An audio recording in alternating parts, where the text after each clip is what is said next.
سورہ بقرہ آیت نمبر 223 آپ حضرات کے پاس پیج نمبر ہے 68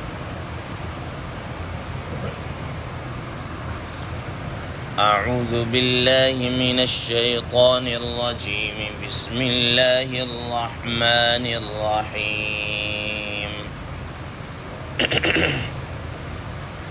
نساؤکم حرث لکم فأتوا حرثکم أنّا شئتم وقدموا لأنفسكم واتقوا الله واعلموا أنكم ملاقوه وبشر المؤمنين صدق الله العظيم. اللهم صل على محمد النبي الأمي وعلى آله وسلم تسليما كثيرا كثيرا. محترم سامعین کرام، اس آیت مبارکہ کا ترجمہ اللہ تبارک و تعالی ارشاد فرماتے ہیں، نساؤکم حرث لکم، تمہاری عورتیں تمہارے لیے بمنزلہ کھیتی کے ہیں، فأتوا حرثکم أنّا شئتم، تو تم اپنے کھیت میں جس طرف سے ہو کر آؤ، چاہو آؤ، وقدموا لأنفسکم، اور تم اپنے آپ کے لیے اپنے نفسوں کے لیے بھی آگے کچھ بھیجو، واتقوا اللہ، اور تم اللہ سے ڈرتے رہو، واعلموا انکم ملاقوہ، اور تم یہ یقین رکھو کہ تم اس سے ملاقات کرنے والے ہو، اس کے سامنے پیش ہونے والے ہو. وبشر المؤمنین، اور اہل ایمان کو، مومنین کو خوشخبری سنا دیجیے. محترم سامعین کرام، قبل کی آیت مبارکہ میں اللہ تبارک و تعالی نے حیض سے متعلق احکامات کو بیان فرمایا، اور ساتھ ہی یہ بتایا کہ اس دوران تم نے اپنے بیویوں سے قربت نہیں کرنی، ہم بستری نہیں کرنی. جب وہ اچھی طریقے سے پاک ہو جائیں، اچھے طریقے سے پاک اور صاف ہو جائیں، تو پھر تم نے ان کے پاس ایسے آنا ہے جیسا کہ اللہ تبارک و تعالی نے تمہیں حکم دیا ہے. محترم سامعین کرام، اب وہ اللہ تبارک و تعالی نے کیسے حکم دیا ہے اس کے متعلق بھی اس آیت مبارکہ کے اندر اللہ تبارک و تعالی نے فرما دیا ہے، نساؤکم حرث لکم فأتوا حرثکم، کہ تمہاری عورتیں تمہارے لیے بمنزلہ کھیت کے ہیں، تو تم اپنی کھیتی میں جس طرف سے مرضی چاہو آ سکتے ہو. محترم سامعین کرام، سب سے پہلے اس آیت مبارکہ کے شان نزول کے متعلق حضرات مفسرین کرام رحمہ اللہ فرماتے ہیں، امام بخاری رحمہ اللہ نے حضرت جابر رضی اللہ تعالی عنہ کی روایت سے اس حدیث کو نقل کیا ہے کہ یہود کہا کرتے تھے کہ اگر کوئی آدمی اپنی بیوی کے ساتھ اس طرح ہم بستری کرے کہ وہ اس طرح کا پوز بنائے کہ پیچھے کی طرف سے وہ جمع کرے، یعنی مقام دبر کے اندر نہ کرے، مقام تو وہی ہو لیکن پوز اس کا پیچھے سے استعمال کرے، تو اس سائڈ سے آ کر وہ اگر ہم بستری کرے تو اس سے اولاد بھینگی پیدا ہوتی ہے، بھینگا پن، ٹھیک ہے نا، اس طرح پیدا ہوتی ہے. تو انہوں نے جب یہ بات کہی تو قرآن مجید نے اس کے متعلق یہ آیت مبارکہ نازل فرما دی کہ تمہیں اپنی بیویاں تمہاری کھیتیوں کی طرح ہے، تم جس طرف سے کوئی سا بھی پوز تم بنانا چاہو تو بنا سکتے ہو، اس میں کوئی ممانعت نہیں ہے، اس میں کوئی ممانعت نہیں ہے.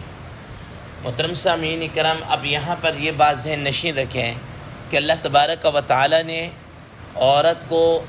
بمنزلہ کھیت کے تشبیہ دی ہے، اور مرد کے نطفہ کو گویا کہ بمنزلہ بیج کے کیا ہے تشبیہ دی ہے.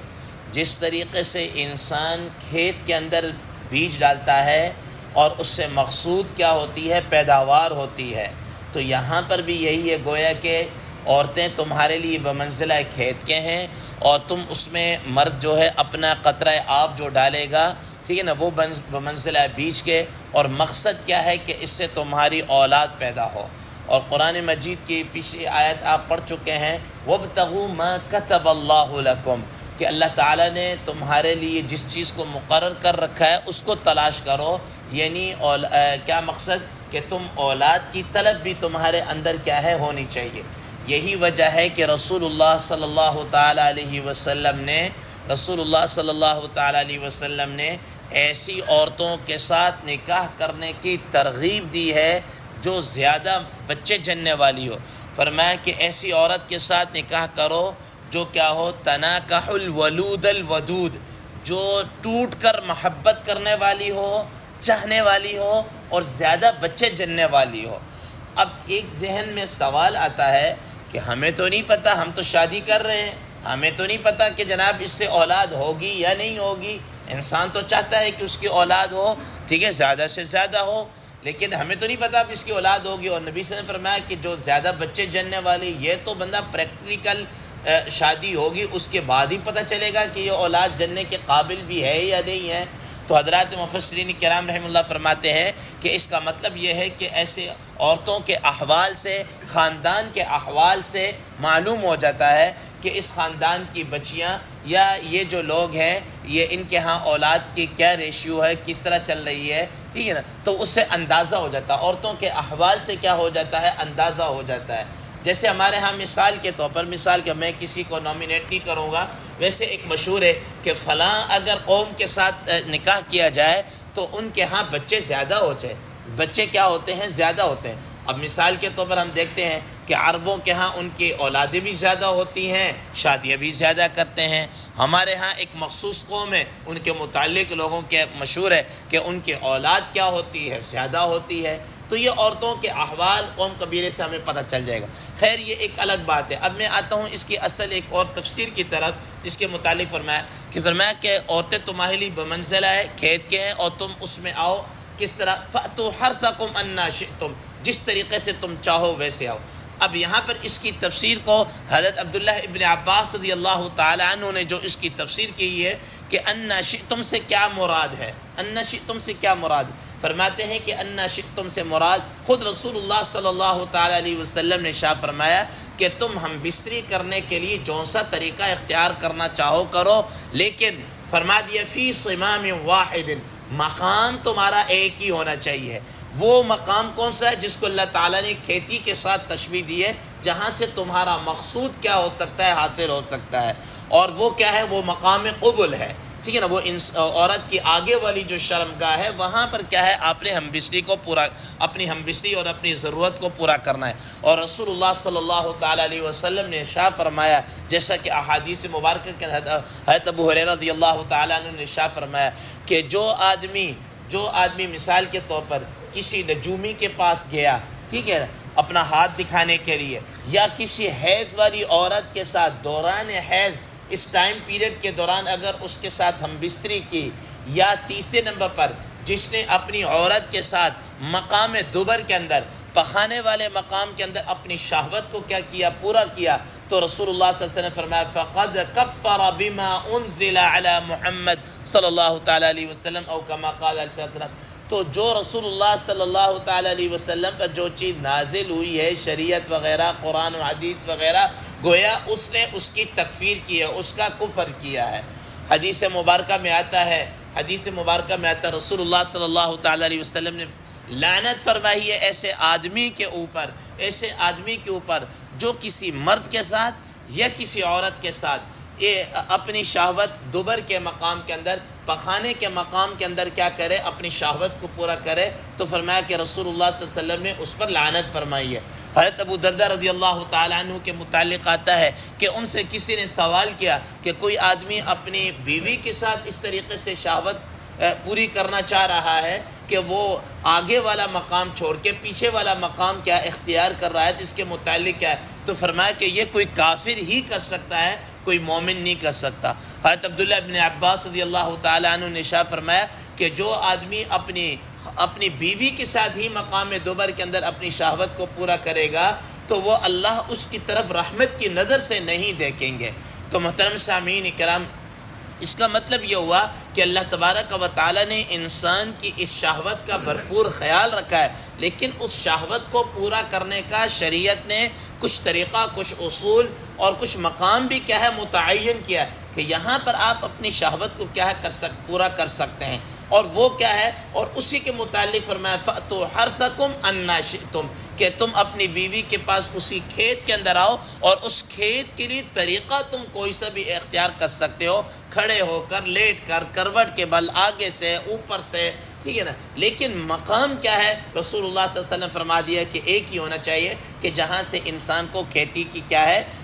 امید ہو، جہاں انسان اپنا بیج ڈالے اور اس سے کھیتی کی امید ہو۔ تو بارہ فرمایا فَأْتُوا حَرْثَكُمْ أَنَّا شِئْتُمْ، اور آگے فرما دیا وَقَدِّمُوا لِأَنفُسِكُمْ، اور تم اپنے آپ کے لیے آگے بھی کچھ بیچو۔ حضرات مفسرین کرام رحمہ اللہ نے اس کے دو معنی بیان فرمائے۔ ایک معنی تو یہ ہے کہ ایسا نہ ہو کہ تم شادی کر کے اسی کام کے اوپر ہی کیا ہے لگے رہو کہ بس تمہارا مقصد ہی کیا ہے، بس بیوی کے ساتھ صرف شہوت ہی پورے کرتے رہو، تمہیں کسی چیز کی فکر ہی نہ ہو۔ فرمایا نہیں، ایسا بھی نہیں ہونا چاہیے۔ وَقَدِّمُوا لِأَنفُسِكُمْ، تم ایسے اعمال صالحہ کرو جو تمہارے آگے بھی کیا ہے کام آئے۔ ایک معنی تو یہ ہے، اور دوسرا معنی یہ وَقَدِّمُوا لِأَنفُسِكُمْ، حضرات مفسرین کرام رحمہ اللہ جس کو زیادہ بیان کیا وہ یہ ہے کہ آگے بھیجنے کا مقصد یہ کہ نکاح کا مقصد اولاد کی طلب ہے۔ جب اولاد ہوگی وہ تمہارے لیے کیا ہے ذریعہ نجات بھی بن سکتی ہے، تمہارے لیے سہارا بھی کیا ہے بن سکتی ہے، جیسا کہ خود رسول اللہ صلی اللہ تعالیٰ علیہ وسلم نے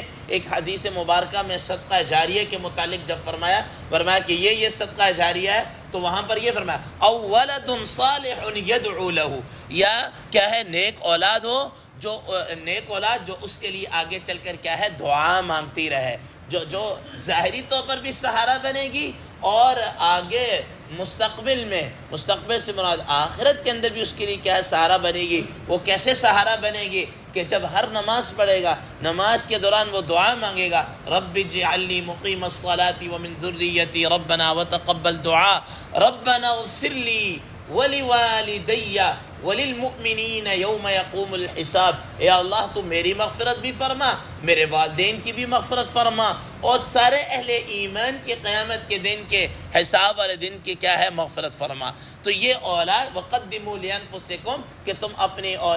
آگے بھی اپنے آپ کے لیے کچھ کیا ہے بھیجو، اعمال صالحہ کی شکل میں ہو، یا نکاح کر کے اس سے اولاد ہو، اور نیک اولاد کی شکل میں بھی کیا ہے ہونا چاہیے۔ فرمایا واتقوا اللہ واعلموا انکم ملاقوہ۔ محترم سامعین کرام، اللہ تبارک و تعالیٰ پھر اس آیت میں تقوی کا حکم دے رہے کہ دیکھنا کہیں بہک نہ جانا، ٹھیک ہے نا، بہک نہ جانا کہ ادھر ادھر نہ چلے جانا، اللہ سے ڈرتے رہو، اور یہ تمہارے پیش نظر رہے وَاعْلَمُوا أَنَّكُمْ مُلَاقُوهُ کہ ایک نہ ایک دن تم نے اللہ تعالیٰ سے ضرور ملنا ہے، اور جب تمہاری اللہ تعالیٰ سے ملاقات ہوگی تو تمہاری یہ جو نفسانی خواہشات اور جو تم نے شریعت سے ہٹ کر اور اس طرح کی تم نے کام کیے ہوں گے وہ تمہارے جناب سامنے آ جائیں گے۔ یوم تأتی کل نفس تجادل عن نفسها کہ جس دن ہر نفس اپنے آپ کے خود اللہ تعالیٰ کے حضور اپنا مقدمہ پیش کر کے کیا کرے گا، وہ اپنے ان سارے اعمال کا جواب دے ہوگا، کوئی بیچ میں وکیل کوئی دوسرا نہیں ہوگا، فیس ٹو فیس جناب اللہ وہ اپنے اعمال کا اور ان ساری چیزوں کا حساب کتاب کیا ہے دے رہا ہوگا۔ تو فرمایا واتقوا اللہ واعلموا انکم ملاقوہ، اور تم ڈرتے رہو کہ ایک نہ ایک دن تم نے اللہ تعالیٰ سے ملنا ہے۔ حضرات مفسرین کرام رحم اللہ اس کو ایک اور زاویے سے بھی بیان فرماتے ہیں دیکھو پیچھے اللہ تبارک و تعالیٰ نے حیض کے متعلق بیان فرمایا، اور اس میں فرمایا کہ دوران حیض تم نے بیوی کے ساتھ قربت نہیں کرنی، جب وہ پاک صاف ہو جائے پھر تم نے جناب اللہ وہ کیا کرنا ہے، اپنی بیوی کے پاس آنا ہے۔ تو گویا کہ اب اللہ تعالیٰ فرمایا کہیں ایسا نہ ہو کہ دوران حیض تم جناب بیوی کے پاس چلے جاؤ، یا آگے اللہ تعالیٰ نے فرمایا نساؤکم حرث لکم فأتوا حرثکم کہ یہ عورتیں تمہارے کھیتیاں ہیں، لیکن شریعت نے اس کا ایک راستہ بھی کیا کر دیا، متعین کر دیا، کہیں ایسا نہ ہو کہ تم اس راستے کو چھوڑ کر کسی اور طریقے سے اپنی شہوت کو پورا کرو اور گناہ کے مرتکب ہو جاؤ۔ تو فرمایا واتقوا اللہ واعلموا انکم ملاقوہ، ڈرتے رہنا، یاد رکھنا کہ تم ایسے کوئی خباثت کرو گے، ٹھیک ہے دنیا والوں سے تم چھپ جاؤ گے، کسی کو نہیں پتہ چلے گا، لیکن یہ بات ذہن نشین رکھنا واعلموا انکم ملاقوہ، تم اللہ تبارک و تعالیٰ سے ایک نہ ایک دن کیا ہے ملنے والے ہو، وہ تمہیں سارے تمہارے کیا دھتا سارا کچا چٹھا کیا ہے کھول دے گا۔ وبشر المؤمنین، اور ساتھ ہی فرما دیا کہ اہل ایمان کو کیا دے دیجیے، خوشخبری دے دیجیے کہ جو ایمان والے ہیں اللہ تعالیٰ کی ذات پر اور اس طرح ایمان رکھیں، ان کو کیا ہے خوشخبری دے دیجیے کہ انہوں نے تقوی بھی اختیار کیا، اللہ تعالیٰ سے ڈرتے بھی رہے اور رسول اللہ صلی اللہ علیہ وسلم کی شریعت پر عمل بھی کیا، تو ان کے لیے کیا ہے خوشخبریاں ہی کیا ہے خوشخبریاں ہیں۔ اللہ تبارک و تعالیٰ سے دعا ہے اللہ تبارک و تعالیٰ ہمیں ان چیزوں پر عمل کرنے کی توفیق عطا فرمائے۔ وآخر دعوانا ان الحمد للہ رب العالمین۔